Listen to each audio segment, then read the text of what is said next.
जय हिंद प्यारे साथियों, कैसे हो आप सब। आइए आज स्टार्ट करते हैं कक्षा 8th का एक नया चैप्टर 11th चैप्टर जिसका नाम है क्षेत्रवृत्ति मेंसुरेशन। बहुत ही शानदार टॉपिक है, बहुत ही जानदार टॉपिक है। तो इसमें सबसे पहले हम क्या करते हैं, इसको एक नए अंदाज में पढ़ेंगे। इसमें हमारे पास क्या करना होगा, क्षेत्रवृत्ति यानी क्षेत्रफल से संबंधित हमें इसमें पढ़ना पड़ेगा, क्षेत्रफल और परिमाप से संबंधित। इसमें कुछ एक शेप यानी कुछ एक आकृतियों के बारे में हमें उनका परिमाप और क्षेत्रफल निकालना पड़ेगा। तो सबसे पहले हम एकदम बेसिक से स्टार्ट करते हैं कि किन किन आकृतियों के बारे में उस पूरे चैप्टर में बात की गई। कुछ आकृतियां हमने छोटी क्लास में पढ़ रखी है, कुछ से हम नया रूबरू होंगे। तो सबसे पहले बात करते हैं ये आकृति। देखो ये आकृति हमारे पास क्या है, एक आयत है। आयत एक प्रकार का चतुर्भुज होता है क्योंकि इसमें 4 भुजा होती है, 4 कोण होते हैं, 4 क्या होते हैं, शीर्ष होते हैं और 2 क्या होते हैं, विकर्ण। आयत की विशेषता आप छोटे क्लास में पढ़ते हैं। क्या विशेषता होती है कि आयत के आमने सामने की भुजा क्या होती है, बराबर भुजा। आमने सामने की भुजा को हम क्या कहते हैं, सममुख भुजा। यानी ये AB किसके बराबर हो जाएगी, BC के, और ये किसके बराबर हो जाएगी, इसके। तो हम कह सकते हैं कि आयत के आमने सामने की भुजा यानी सम्मुख भुजा क्या होती है, बराबर होती है। प्रत्येक कोण समकोण होता है। प्रत्येक कोण कितने डिग्री का होता है, समकोण होता है, 90 डिग्री का होता है। इसके परिमाप की बात करते हैं तो क्या सूत्र निकलता है, 2 गुणा लंबाई प्लस चौड़ाई। ये होता है आयत का परिमाप। परिमाप होता है किसी भी चीज के या किसी भी बंद आकृति के चारों ओर की कुल माप क्या कहलाती है, परिमाप कहलाती है। क्षेत्रफल कोई वस्तु धरातल पर कितना तान में रहती है वो उसका क्षेत्रफल कहलाती है। ये की सारी आकृतियां हमारे पास क्या है, 2D आकृतियां हैं। 2D का मतलब द्विविमीय में, यानी जो 2 दिशाओं में फैली हुई होती है। इसमें हमारे पास लंबाई और चौड़ाई होती है, ठीक है, यानी 2 चीजें इसमें होती है। अब क्षेत्रफल की बात करते हैं तो आयत का क्षेत्रफल हमारे पास होता है लंबाई गुणा चौड़ाई। फिर बात करते हैं वर्ग की। देखो आयत और वर्ग आपके 5th क्लास से स्टार्ट हो जाते हैं। सबसे पहले इनके परिमाप और क्षेत्रफल के बारे में हमें 5वीं क्लास से पढ़ाया जाता है। तो इन सभी के बारे में आप पहले से पढ़ चुके हो, तो एक बार इनका रिवीजन कर लेते हैं। ये आकृति वर्ग है, इसकी चारों भुजाएं क्या होती है, समान होती है, और प्रत्येक कोण आयत की तरह कितने का होता है, 90 डिग्री का होता है। तो उसके परिमाप को जो सूत्र बनता है वो बनता है 4 गुना भुजा, और इसका जो क्षेत्रफल होता है वो होता है वर्ग का क्षेत्रफल अपने पास भुजा स्क्वायर, या फिर हम लिख सकते हैं भुजा गुना भुजा, यानी साइड मल्टीप्लाई साइड। अब बात करते हैं त्रिभुज की। देखो वैसे तो त्रिभुज के क्षेत्रफल निकालने के हमारे पास बहुत सारे तरीके होते हैं, क्योंकि त्रिभुज अलग अलग प्रकार के होते हैं। एक हीरोन का भी सूत्र होता है जो आपको 9th क्लास से पढ़ाया जाता है। अब ये जो हमारे पास दिया गया है त्रिभुज, इस त्रिभुज में आप देख पा रहे हो कि ये क्या दिखाई दे रहा है, इसकी ऊंचाई।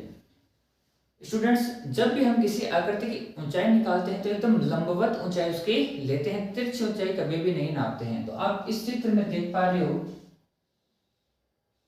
कि इसके लिए क्या है, इसकी ऊंचाई, ये सीधी ऊंचाई है, वो क्या होगी, लंब है ना, जो लंब होता है वो क्या होता है, उसकी ऊंचाई। तो जो AD है वो क्या हो गया, लंब हो गया, और लंब को हम क्या कहते हैं, ऊंचाई कहते हैं। अब आप एक चीज यहाँ पे ध्यान करना कि AD किस भुजा पे जा रही है, BC पे जा रही है। कौन सी भुजा पे जा रही है, BC पे। तो ध्यान रखना जब कभी लंब जिस भुजा पर जाता है वो कहलाता है आधार। तो अगर यहाँ पे AD लंब ले रहे हैं तो BC क्या हो जाएगा, आधार हो जाएगा। तो जब किसी त्रिभुज में आपको लंब और आधार यानी ऊंचाई और आधार दी गई हो तो उसके लिए क्षेत्रफल क्या लगेगा, 1/2 गुणा आधार गुणा ऊंचाई। और परिमाप की बात करते हैं तो परिमाप का क्या आ जाएगा सूत्र, तीनों भुजाओं का योग। त्रिभुज चाहे किसी प्रकार का हो, तीनों भुजाओं का योग क्या कहलाएगा, उसका परिमाप कहलाएगा। अगर 2 भुजाएं समान है तो भी अगर तीनों भुजाएं समान है तो वो कौन सी आकृति बन जाएगी, समबाहु त्रिभुज बन जाएगा। ठीक है, तो आप किसी प्रकार से भी त्रिभुज का क्षेत्रफल निकाल सकते हो, सॉरी परिमाप निकाल सकते हो। परिमाप निकालने के लिए क्या करना पड़ेगा, तीनों भुजाओं का योग करना पड़ेगा। अब ये आकृति है हमारे पास समांतर चतुर्भुज। इसकी विशेषताएं पढ़ते हैं पहले। समांतर चतुर्भुज का मतलब क्या हो गया कि आमने सामने की भुजाएं यानी सम्मुख भुजाएं क्या होती है, समांतर होने के साथ साथ में बराबर होती है। तो पहली जो विशेषता है समांतर चतुर्भुज की वो अपने पास ये है कि समांतर चतुर्भुज की सम्मुख भुजाएं समांतर होती है व बराबर होती है। पहली विशेषता है, यानी ए बी बराबर हो जाएगा डी सी के और ए डी बराबर हो जाएगा डी सी के। उसके बाद सम्मुख कोण भी क्या होते हैं इसके बराबर होते हैं, यानी ये ए कोण सी के बराबर और कोण बी किसके बराबर हो जाएगा डी के बराबर। अब आप यहाँ पे देख पा रहे हो ये क्या होगी इसकी समांतर चतुर्भुज की ऊंचाई, क्योंकि ये लंब है तो जहाँ पे आपको लंब दिखाई देता है इसका मतलब वो उस आकृति की क्या है ऊंचाई है। तो समांतर चतुर्भुज की ऊंचाई अगर डी ई है, यानी समांतर चतुर्भुज की अगर ऊंचाई क्या है डी ई है, तो ऊंचाई को हम क्या कहते हैं लंब कहते हैं, या लंब को क्या कहते हैं ऊंचाई कहते हैं। तो डी ई अगर आपकी लंब है तो इससे आधार क्या बनेगा ए बी। मैं आपको बता चुका हूं कि किसी भी आकृति में जिस भुजा पर लंब जाता है वो क्या कहलाता है आधार। तो यहाँ से आप देख पा रहे हो डी ई लंब है, कौन सी भुजा पे जा रहा है ए बी पे, तो ए बी क्या हो जाएगा अपना आधार। तो परिमाप निकालना है तो आप क्या कर दो, देखो इसमें भी सम्मुख भुजाएं बराबर होती है, आमने सामने की भुजाएं क्या बराबर होती है, तो आयत में भी क्या होती है आमने सामने की भुजाएं बराबर। तो इस भुजा को अगर आप ए मानते हो उसको क्या मानते हो बी, तो आयत की तरह इसका सूत्र क्या बन जाएगा 2 गुणा ए प्लस बी, क्योंकि इनमें भी क्या होता है आमने सामने की भुजाएं बराबर होती है। समांतर चतुर्भुज का जो क्षेत्रफल है वो क्या आ जाएगा आधार गुणा ऊंचाई। आधार को हम कहते हैं बेस, तो बेस गुणा हाइट। ठीक है, ये किसका सूत्र आ चुका है समांतर चतुर्भुज का। और अगर इसके आगे 1/2 लगा देते हैं तो किसका बन जाएगा ये त्रिभुज का क्षेत्रफल बन जाएगा। अब एक और आकृति के बारे में पढ़ते हैं, वो है हमारे पास समलंब चतुर्भुज। समलंब का मतलब क्या होता है, इसकी विशेषता ये होती है, इसमें तो समांतर चतुर्भुज में तो क्या होती है कि दोनों आमने सामने की भुजाएं बराबर होती है और ये समांतर भी होती है, जैसे ये भुजा इसके समांतर और ये भुजा इसके समांतर। लेकिन समलंब चतुर्भुज में सिर्फ भुजाओं का एक युग्म क्या होता है समांतर। तो आप देखो AB किसके समांतर हो जाएगा BC के। अब आप ये AD और BC देख पा रहे हो, ये हमारे पास क्या है आगे कहीं ना कहीं जाके एक दूसरे को क्या कर देगी प्रतिच्छेद कर देगी। तो यानी ये दोनों भुजाएं क्या नहीं है समांतर नहीं है। जब कभी भी आपको समलंब का चित्र बनाना है, समलंब की बात आए तो आपको ऐसा चित्र बनाना है। तो ABCD एक समलंब चतुर्भुज है। इसकी विशेषता ये है कि इसमें एक भुजाओं का युग्म क्या होता है समांतर होता है, यानी AP किसके समांतर है DC की। ये होता है अपना समलंब चतुर्भुज। इसका परिमाप भी क्या आ जाएगा सभी भुजाओं का योग, वो क्या कहलाएगा परिमाप। तो आप इसमें लिख सकते हो सभी भुजाओं का योग क्या कहलाएगा इसका परिमाप कहलाएगा। और इसका जो क्षेत्रफल का सूत्र होता है वो होता है 1/2 गुणा समांतर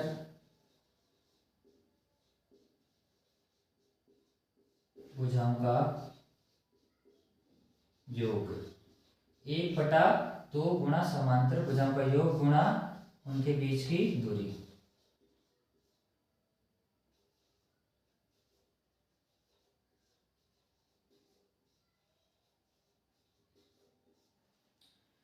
समांतर भुजाओं का योग गुणा उनके बीच की दूरी, यानी ये जो दोनों भुजाएं समांतर है ये हमें दी हुई आती है। तो समांतर 1/2 समांतर भुजाओं का योग गुणा उनके बीच की दूरी। इस सूत्र से हम किसी भी समलंब चतुर्भुज के क्षेत्रफल का जो है मान ज्ञात कर सकते हैं।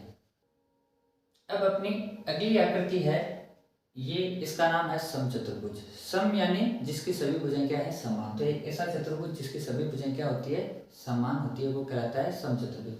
इसकी क्या विशेषता है, पहली विशेषता ये होगी कि चारों भुजाएं समान है और विकर्ण परस्पर क्या कर रहे हैं समद्विभाजित करते हैं। क्या करते हैं समद्विभाजित, और कहाँ करते हैं लंब समद्विभाजित करते हैं, यानी जहां पर ये एक दूसरे को प्रतिच्छेद कर रहे हैं बिंदु O पर, वहां पर 90 डिग्री का कोण बनता है। तो देखो इसमें चारों भुजाएं बराबर है और वर्ग में क्या थी चारों भुजाएं बराबर थी, तो इसका परिमाप का सूत्र बन जाएगा 4 गुणा भुजा। इसकी बात करते हैं क्षेत्रफल की, तो इसका क्षेत्रफल बनता है हमारे पास 1/2 गुणा विकर्णों का गुणनफल, या इसको ऐसे भी लिख सकते हैं 1/2 गुणा d1 गुणा d2। इसे भी लिख सकते हैं 1/2 गुणा विकर्ण का गुणनफल या 1/2 गुणा d1 गुणा d2। विकर्ण को इंग्लिश में कहते हैं डायगोनल, इसीलिए इसको b से रिप्रेजेंट करते हैं। पहला विकर्ण है तो d1, दूसरा विकर्ण है तो d2। हिंदी में लिखना चाहो तो 1/2 गुणा पहला विकर्ण गुणा दूसरा विकर्ण। आइए चलते हैं नेक्स्ट शेप की तरफ, वो है हमारा वृत्त। ये हम पहले से इसको पढ़ चुके हो, भली बात इससे परिचित हो। वृत्त है, वृत्त का परिमाप क्या होता है कि जो चारों ओर की माप कहलाती है परिमाप, और इस वृत्त के परिमाप का एक स्पेशल नाम होता है जिसको हम कहते हैं परिधि। क्या कहते हैं? परिधि। और इस परिधि का सूत्र होता है 2πr, जहाँ पे r क्या है? इसकी त्रिज्या। अब त्रिज्या क्या होती है? यह है केंद्र और यह है परिधि, तो केंद्र से परिधि तक की दूरी कहलाती है त्रिज्या। और इस वृत्त के परिमाप को हम कहते हैं परिधि, जिसका सूत्र होता है 2πr। और यहाँ से पाई का जो मान है वो हमारे पास 22/7 भी हो सकता है, या फिर 3.14 भी। क्वेश्चन में जैसा दिया हुआ है वैसा हमें इस्तेमाल करना है। अगर क्वेश्चन में कुछ नहीं दिया हुआ है तो हमें 22/7 इस्तेमाल करना है। क्षेत्रफल की बात करते हैं तो आता है πr², यहाँ पे r क्या है? त्रिज्या। अब अगली आकृति है वो हमारे पास किसकी है? चतुर्भुज की है। लेकिन ये स्पेशल कंडीशन है, इसको हमें समझना है। क्या है? एक एबीसीडी हमें चतुर्भुज दे रखा है और इसके एक विकर्ण पर जब दो शीर्षों से लंब डालते हैं हम, तब इसका क्या बनता है? एक स्पेशल फॉर्मूला बनता है क्षेत्रफल का। परिमाप का तो वही हो जाएगा, सारे भुजाओं का योग। तो जब कभी एक विकर्ण पर दो शीर्षों से एक ही विकर्ण पर लंब आते हैं तो उसके लिए इसका जो है क्षेत्रफल का सूत्र क्या बनता है? 1/2 गुणा विकर्ण गुणा विकर्ण पर डाले गए लंबों का योग। तो इस सूत्र से ये एक स्पेशल कंडीशन है, इसके द्वारा आप क्या कर सकते हो? इस चतुर्भुज का क्षेत्रफल ज्ञात कर सकते हैं। हेलो स्टूडेंट्स, इस 11th चैप्टर क्षेत्रमिति यानी मेंसुरेशन में हमने 2D आकृतियों के बारे में, उनके क्षेत्रफल और परिमाप के बारे में पढ़ा था, क्या क्या उनके सूत्र होते हैं। अब हम इन 3 आकृतियों के बारे में पढ़ेंगे। ये है 3D शेप्स, यानी त्रिविमीय आकृति या 3 डायमेंशनल शेप्स कह सकते हैं। अब 3D का मतलब ये हो गया कि ये 3 दिशाओं में फैली हुई होती है, जैसे लंबाई में, चौड़ाई में और ऊंचाई में भी होती है, जैसे कमरा हो गया, ईंट हो गई। तो इसमें हमारे पास 3 आकृतियां जो हमें इस चैप्टर में पढ़नी है। इससे संबंधित क्वेश्चन हमारे इसमें आएंगे, आगे भी 9th में 10th में आगे भी इसके जो है बड़े बड़े क्वेश्चन वगैरह आते हैं। सबसे पहले इस आकृति की बात करते हैं। ये आकृति है अपने किसकी? घनाभ की। घनाभ के एग्जाम्पल से मैं आपको समझाता हूँ, जैसे ईंट हो गई, कमरा हो गया, बक्सा हो गया, ये सारे किसके आते हैं? घनाभ के एग्जाम्पल होते हैं। कोई भी बुक हो गई वो भी घनाभ के शेप में आती है। तो हम घनाभ को समझने के लिए क्या कर सकते हैं? एक मोबाइल का उदाहरण है, कोई भी बुक ले सकते हैं। तो उस बुक का हमारे पास जितने भी पृष्ठ होते हैं, या कमरा मान लो, तो इस कमरे के जितने भी पृष्ठ होते हैं तो हम गिन सकते हैं कमरे में कितने पृष्ठ होते हैं? 6 पृष्ठ होते हैं। ये इसकी लंबाई हो गई, ये इसकी चौड़ाई हो गई और ये क्या होगी? इसकी ऊंचाई हो गई। तो जितने भी इसके पृष्ठ है यानी फलक है, उनका जो क्षेत्रफल है वो कहलाएगा इसका संपूर्ण पृष्ठीय क्षेत्रफल। नाम से भी आपको पता चल रहा है कि जितने भी पृष्ठ है उनका हमें क्या ज्ञात करना है? क्षेत्रफल। इस आकृति का नाम है घनाभ।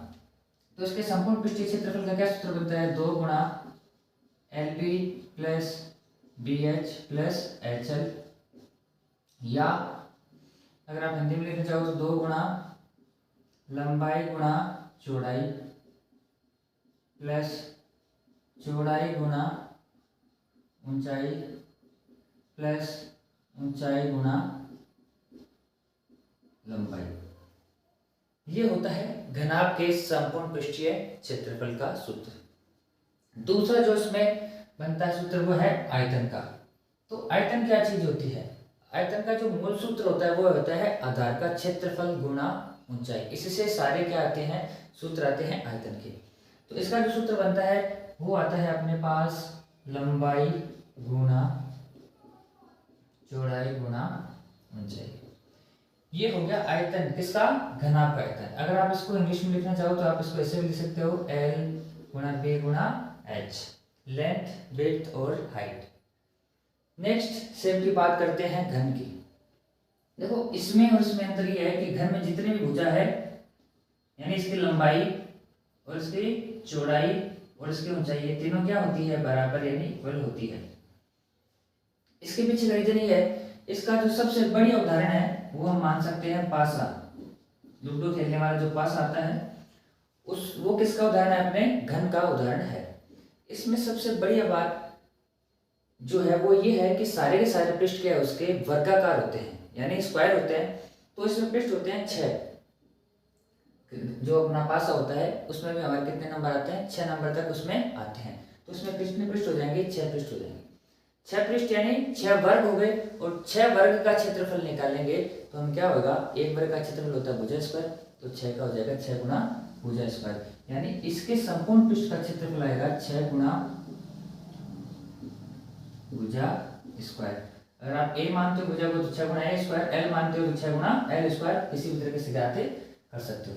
उसके बाद जो उसका आयतन का सूत्र आता है, घन के आयतन का सूत्र वो होता है भुजा क्यूब या एल क्यूब। जैसे आप भुजा को कुछ भी मान लो, एल क्यूब मान सकते हो, ए क्यूब मान सकते हो, कुछ भी आप मान सकते हो, उसके अकॉर्डिंग कुछ भी लिख सकते हो। उसके बाद आता है बेलनाकार आकृति।